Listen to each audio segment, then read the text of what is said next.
Okay, hello everyone, this is Casey from WebBuddy. So in this video tutorial, I'm going to teach you how you can debug WordPress error. Okay, so this is a very important skill because from time to time, our WordPress website might encounter error, critical error like this message when you go to your website. So for example, this is my website URL and currently it is showing a critical error.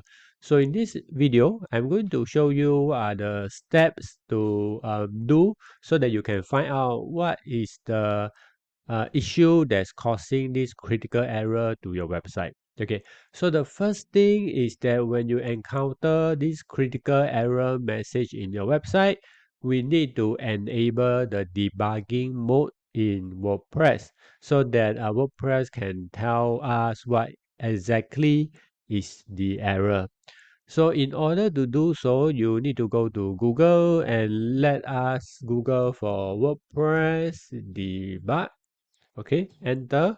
And once you Google for WordPress debug, you can see that the first result is debugging WordPress.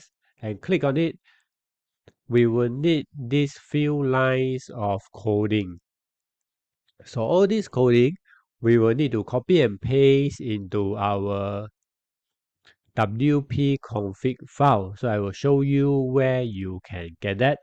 So now the next step is to go to your file manager in cPanel, or if you can connect via FTP to your server, go to the public HTML folder.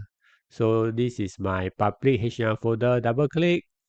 And inside the root directory of your website, you will find this file called wp-config. So open up this file. If you have a code editor, you can open up using your code editor. If not, you can open this file using Notepad. It's okay too. So now scroll down the coding and you will see that there's one part, there is this debug. Okay. So this coding means that currently the debug mode is set as false, which is not enabled at the moment. So what you can do is that you can just delete this coding and go back to the just now this one, and let's copy and paste into this WP config file. Okay. So what I do right now is simply just copy and pasting the coding that you find in the WordPress website.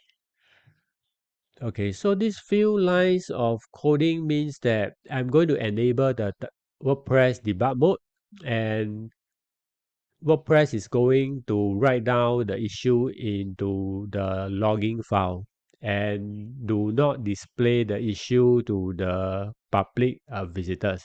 Okay, so I'm going to just save the file. Okay, so now I've saved the file and I need to go to my website again and refresh so that once I refresh, it will trigger the error again and record the issue into the debug file. So now let's go back to the directory, and the debug file can be found in WP content, and this is the one debug.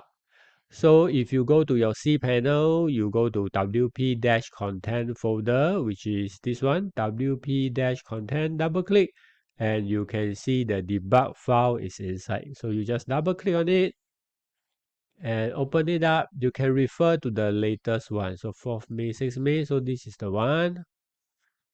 Okay. So for PHP notice, you can just ignore because PHP notice are not the one that's causing the critical error. So only refer to the error. For example, this one, error. So it will tell you where the error occurs. So here it means always look for the line that's after plugins. So it's telling me that the Lightspeed Cache plugin is having this error.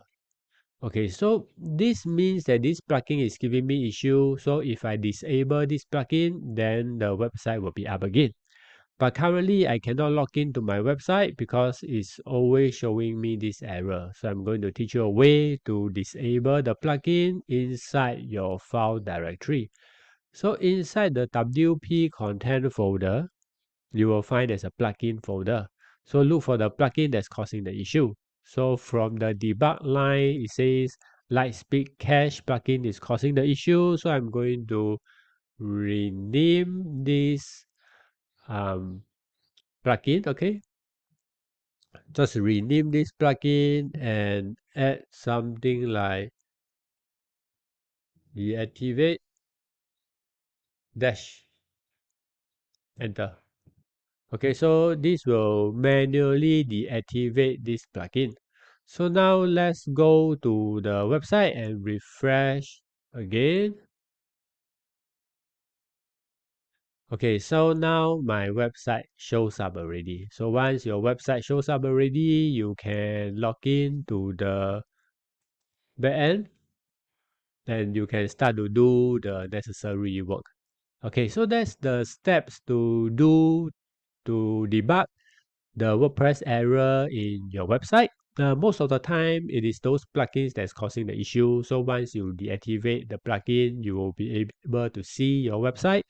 Then after that, the next step is to contact the plugin developer to see if there's a fix to get it working for your website. If not, then I would suggest you to get another alternative plugin to work instead. Okay, so I hope that you find this video useful. If you have any questions, just let me know in the comments below. Thank you.